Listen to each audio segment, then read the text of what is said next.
दिने शिव संगे कंपटीशन चली थिला कहाँ संगे जे शिव के पावर लगी लक्ष्मी पूजा करुथिले। अच्छा अच्छा अच्छा अच्छा जे ताने शिव लक्ष्मी के बिड़ले हाँ बोले केतकी अच्छे बोली जेते बोले कहले जे लक्षे बेलपत्र नहीं करी जेते बेले चढ़ाले हाँ शिव कोप कले हाँ जे जेते बेले हेले जेते चढ़ाले गला गुटे पत्र उना हे घटवा घटी जाउछे हाँ जे सेते बेले लक्ष्मी काना कले जानि छ का कले तांकर बाम स्तन जेते बेले काटी देले सेटा गुटे पद्म है सेटा गुटे फूल है बोली भाभी करी लक्ष्मी गुटे स्तन काटी देली सारा चढ़ाई देले जेते बेले चढ़े देले सेते बेले शिव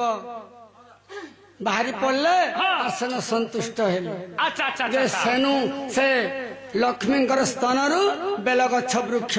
उत्पन्न हेथिला आग जहाँ जानी थिली आज्ञा कहली बहाना आग दोष थिले क्षमा देव आहे पंडित जना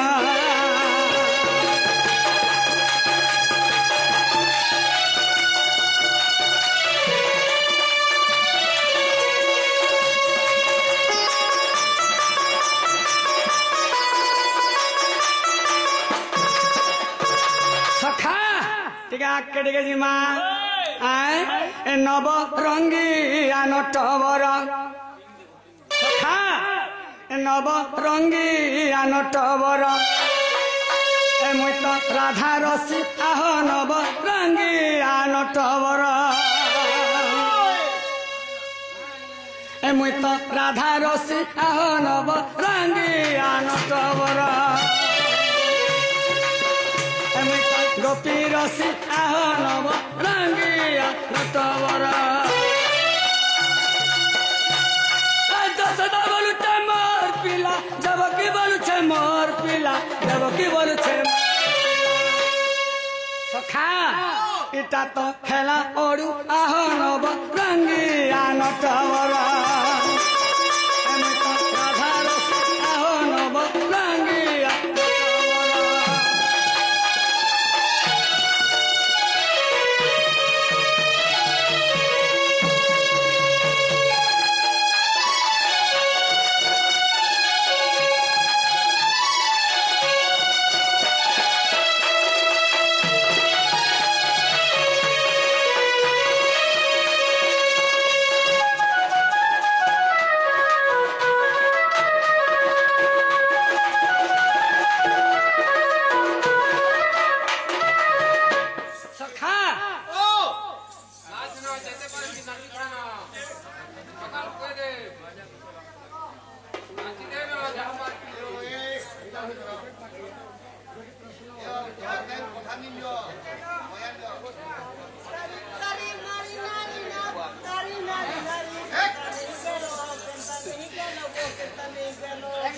बुझे देली जे हो केनता के निकाली जे तारी नारी किया जे बुझे देली नहीं जान लो है बुझे देली जे तारी नारी सखा नव रंगी आनटवर मुई तो राधा रसी आह नव रंगी आनटवर दसदा बोलुचे मोर पिला देवकी बोलुचे मोर पिला देवकी बोलुचे मोर पिला इटा तो हेला ओडू आह नव रंगी आनटवर मुई तो राधा रसी आह नव रंगी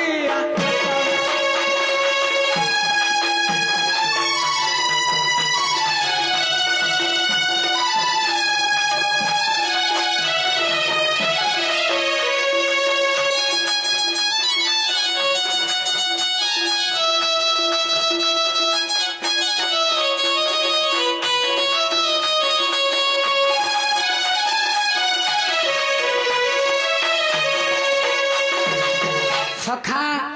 से भाई गुटे आसिक गोटे प्रश्न भेन देले जे पुरी रो बड़ देउले जे 22टा पाहुच कहेला जे हेला अच्छा अच्छा 20टा कहेला जे नहीं हेला कि 21टा कहेला जे नहीं हेला 22टा पाहुच कहेला जे हेला सत कथा रे बाबू सखा एंता प्रश्न कहले तो हमको सकाल पे जीवा ठीक अच्छे जहाँ जाने थे कहते जिमा आज्ञा मन कर मन कहले दुख कर माँ हाय हाय सखा जे मोर माँ होछे दुईटा তোমার মা দুইটা मोर माँ होछे दुईटा তোমার মা দুইটা केनता करी মোর মা তো গুটে আর তোমার মা কেনতা হলা ओ तमोर माँ गुटे सखा मोर माँ होछे दुईटा তো বুঝাতি গেলে केनता करी तमोर माँ दुईटा हेले बोलुछ सखा गुटे गर्भधारी माँ आर गुटे पालन माँ से मोर दुही माँ के भेट नहीं पड़ी थी কেনতা হলা সে एखे दिने भेट पड़ी थिले কে ভাই केन जगार भेट पड़ी थिले जानिछ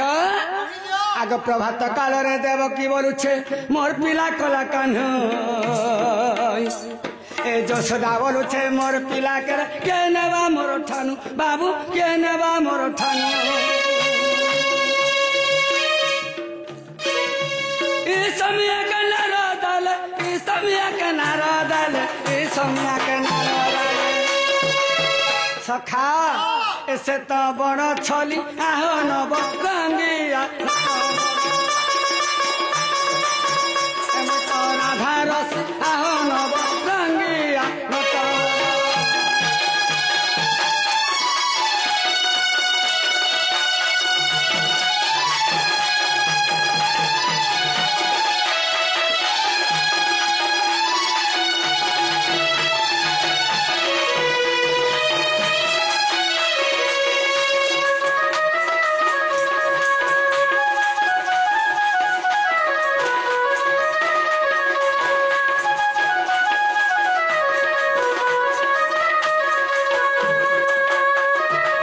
सखा जत बोले मोर माँ दुहीटा जत बोले भेट पड़ी गले से बोलू छे मोर पुओ से बोलू छे मोर पुओ अच्छा अच्छा अच्छा अच्छा अच्छा सेन देव की का बोलू छ का बोले छ हरे जसोदा भाई खई তুই যদি 10 মাস 10 দিন যাক যদি গর্ভে ধরি থিতু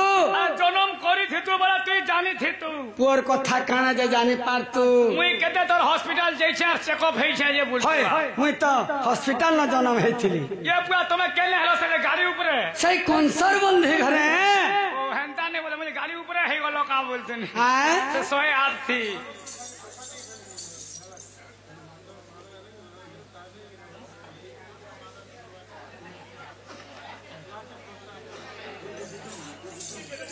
সখা সেই আদিত্যর না কৃষ্ণ কলা দেখি 20 টঙ্কা দেইছন্তি এবং ঢোলিয়া কলা দেখি 10 টঙ্কা দেইছন্তি সে মা মহালক্ষ্মী তাঙ্কর ঘরে সদা সর্বরারে থাউত বলান নগমার হরি বলা পথরে পুষ্প বৃষ্টি হো বলান নগমার হরি বলা সখা তাঙ্কর শঙ্খা সিন্দুর বজ্র হেথু বলান নগমার হরি বলা আর পারে হিরি হিরি বলা সন যশোদা কা বলুছে কা বলছ হরে ভাই খাই দেবকী তুই সিনা জনম করে দেলু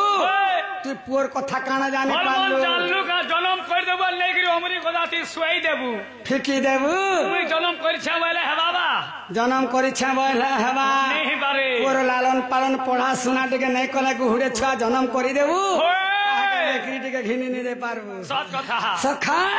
আগে এই সময় কে নারো দল এই সময় কে নারো দল এই সময় কে নারো দল সে কেনতাড়ে তো জানিছ এসে তো বড় ছলি আহ নব রঙ্গি আনত বড় রাধা রসি আহ নব রঙ্গি আনত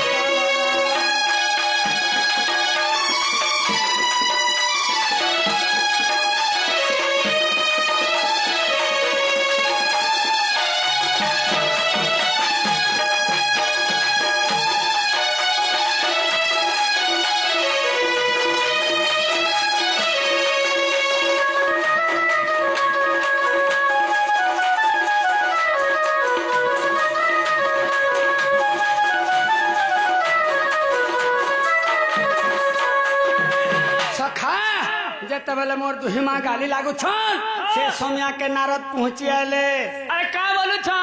का हेला जे माँ मैंने को तुम्हें दुही माँ के माँ गाड़ी लागू छ जेते बेले बोले तमर कहला जे घिटा तो ना हो तमर तमर का हेला जे घिचाटो ना हो छ मोर कथा टिके मानबो गाँ बोले होय सखा यारू 10 पहा नापी देले सियारू 10 पहा नापी देले दुही माँ के ठियार कर देले हां सखा आगो नारद बोले मोर कथा माने धुरिया धुरिया रुह नारद बोले मोर कथा माने धुरिया धुरिया रुह ई धुरिया नु जे खीर खुआबा से हेबा तार पुआ बाबू से हेबा तार पुआ सखा गर्भधारी माँ तो आगलो जनता फिकी हेबा होय जन्म करिथिबार डरबा के होय अगदब की खुआला खीर नहीं गोला मोर पुआ बोले कैसे कहूथुला मोर पुआ बोले कैसे कहूथुला सखा जदि माँ जदि दह जन्म करिछे तार स्तनर जदि खीर जदि नहीं गला नहीं बोला बोले से माँ के केंता लागबा पूरा दुख लागबा ताके हेला ओरु आहो नब रंगिया नटवर मुत राधा रसिया मुत गोपी रसि आहो नब रंगिया नटवर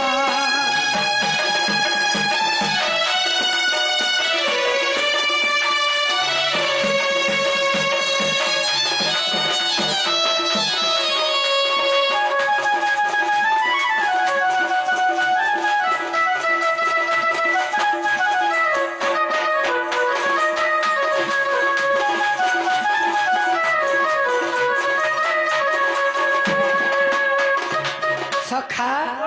जदि गर्भधारी मार जदि खीर जदि नहीं गला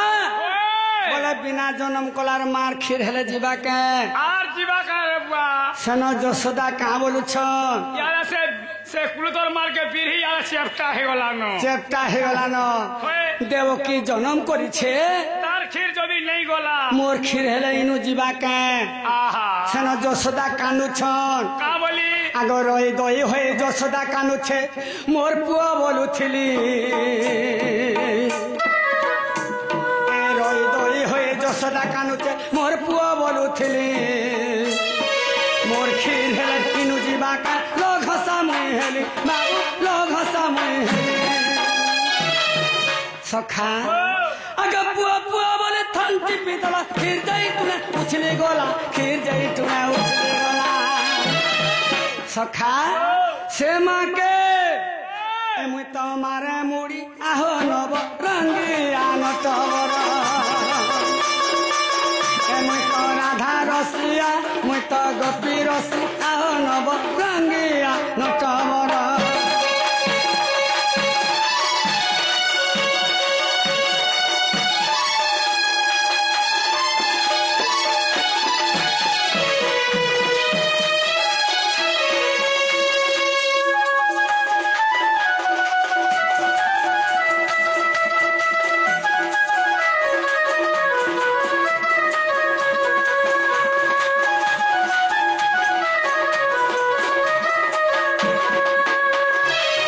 सखा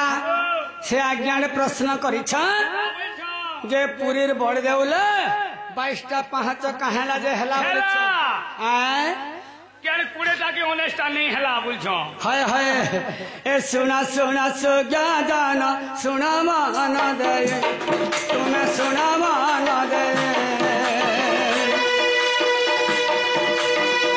पचारिबा प्रश्न आज्ञा देव छे देव छे बुझाए की हो देव छे बुझाए पचारिबा प्रश्न आज्ञा देव छे बुझाए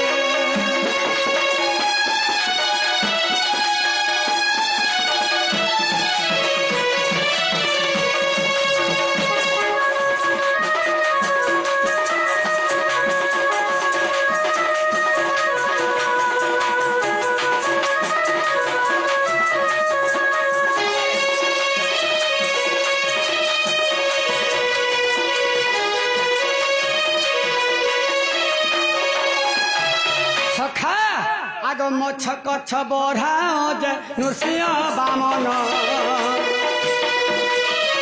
मछ कछ बराज नृसिंह बामन आज्ञा नृसिंह बामन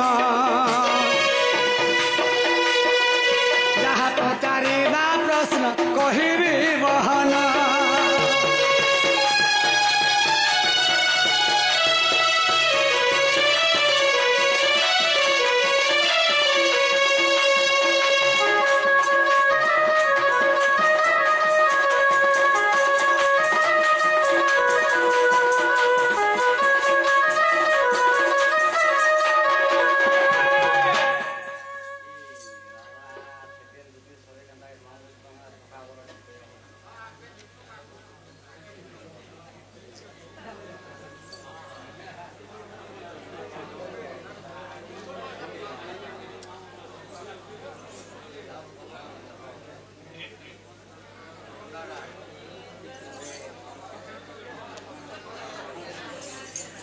सखा आर माई घर के पहुंची नहीं पारू न हाँ से आज्ञा गोटे कहले जे से राधा वाणी दूती कहे जे मामू बोलू तमे कहेला मामू नहीं बोलबा सखा बोलू सखा पद हिसाब जहाँ एते कहते जी माँ सत कथा जे मछ कथा बढ़ा नृसिंह बामन परशुराम राम बलराम बौद्ध कल्की अवतार इरा होचे 10टा अवतार सखा जे जेते बेले पहला अवतार काना हेतिले मत्स्य अवतार जेते बेले मत्स्य अवतार हेतिले सखा तांकर गोड़ हाथ नहीं माछर गोड़ हाथ अच्छे के सखा आर केतेटा रहले 9टा रहले जे बोढ़ार 4टा गोड़ हला आर कछपर 4टा गोड़ हला 8टा हला आरो से 7 14 हला 14 आरो 8 केते हला 22टा क्षेत्र लाग से भगवान कर चरण सखा से भगवान कर चरण देखी बोले सेमन कर पहा जानी सेना बोल दोले साता माने पांच बना गला बोलो 22टा 5 बना गला आगे जहा जानी थीली आज्ञा कहली बुझाए आज्ञा कहली बुझाए दोष थिले क्षमा करबो आहे पंडित जे भाई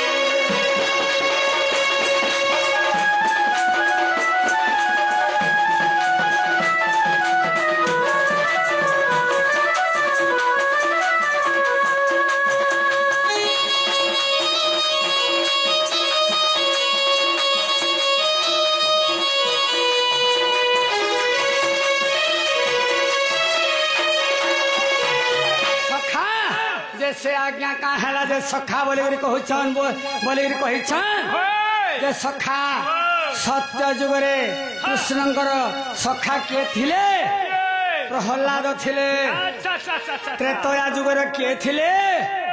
सही सुग्रीव थिले द्वापर जुगरे किए सखा से अर्जुन थिले अरे कली जुगे ढोलिया रूपरे इमर्त्य मंडरे रास करवार लगी कृष्ण सखा करी रखी थिले गंधर्व कला देथिले बोलो सखा इडा केते बेलर कथा जेते बेला मुई आसुथिली जेते बेला नृत्य के सेते बेला कृष्ण अर्जुन मौन हेगरी बसी थिले जे सेन मुई कही थिली हे अर्जुन जो तुम्हें का हैला जे मौन हेगरी बसी छ नहीं प्रभु तुम्हें छाड़ी करी पड़े जाऊ मोर मन दुख लागुछे जेते बेले बेले सखा तुमको जे सब बेले तुम मोर संगे रखी थीमी चारि जुगे तुमको मुई रखी थीमी सेती कहिकरी अर्जुन के संगे धरी करी आइस्थिली जयगिरी सेने तमे रासलीला कइछो से जगह थी से जगह रे रासलीला कले आरो से माने बाद्यकार हेथिले अर्जुन आज से गंधर्व कला देथिले बोली बोलो गंधर्व कला देथिले सेदिले राधा वाणी सबे मामू बोलसो जे मते चिन्हि पारलो का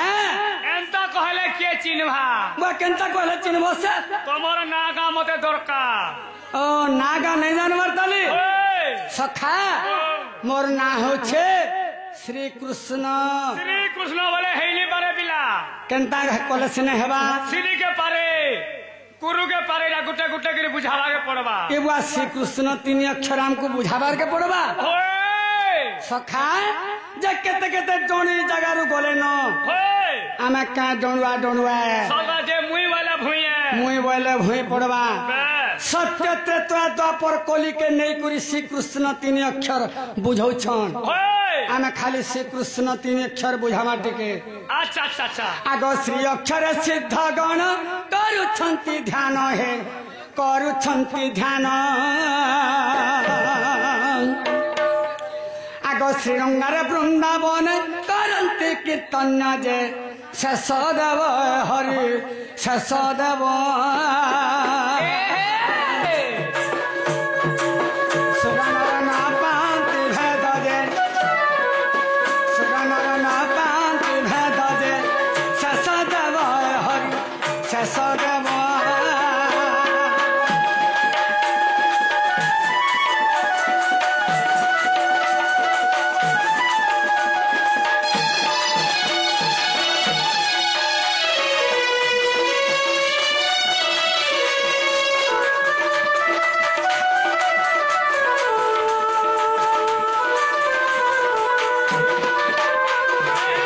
सखा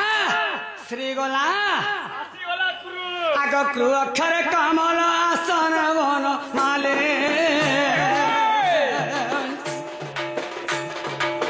कमल तलीला बेल तली थिल काली जय कोला मुख हरि कोला मुख पिता माता हरि थिल दुख जय पिता माता हरि थिल दुख जय कोला मुख हरि कोला मुख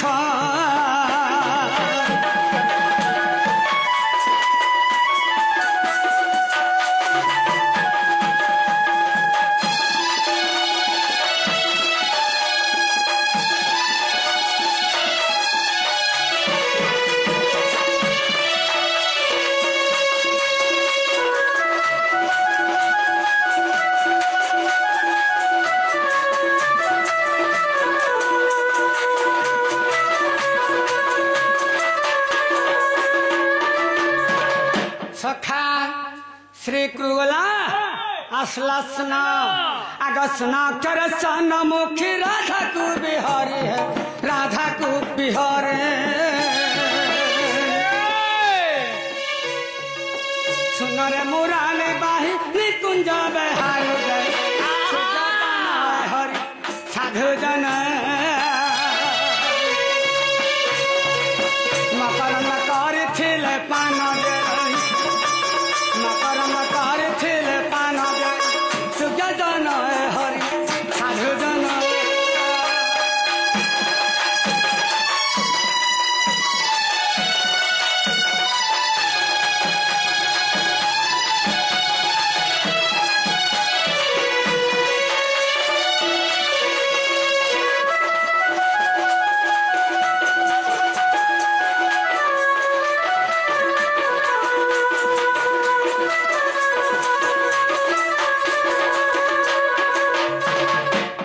श्री कृष्ण तीन अक्षर संपूर्ण होइला है संपूर्ण होइला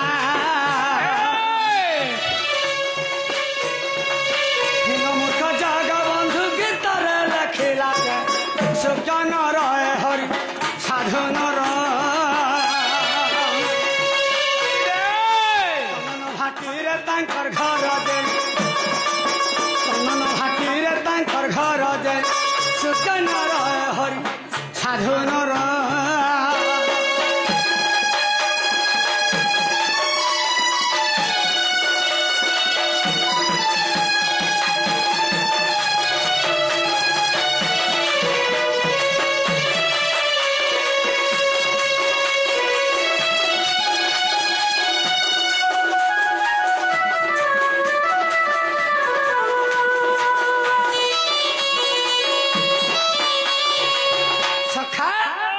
आम गुट के आके टिके जीवार के पड़वा ओए हरि हे सुन सुगन रे कमन र गुरु का नाम रे कली प्रचार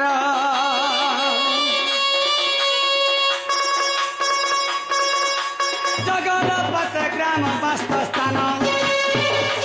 जगलपत ग्राम वास्त स्थान शत्रुघ्न तंकारी नाम कहिली शिव सम आगो नाम ସାଧୁ ନର ଆଜ୍ଞା ଜଗଲ ପାଟେ ମୋର ଘର ସାଧୁ ନର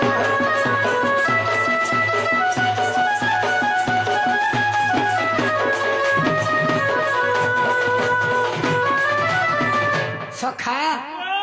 बोले आमे जेते रोले किल्ले गला मोर काम सिद्धि नहीं होए एकला रे भेगला हरि हे जय नली नहीं क्षण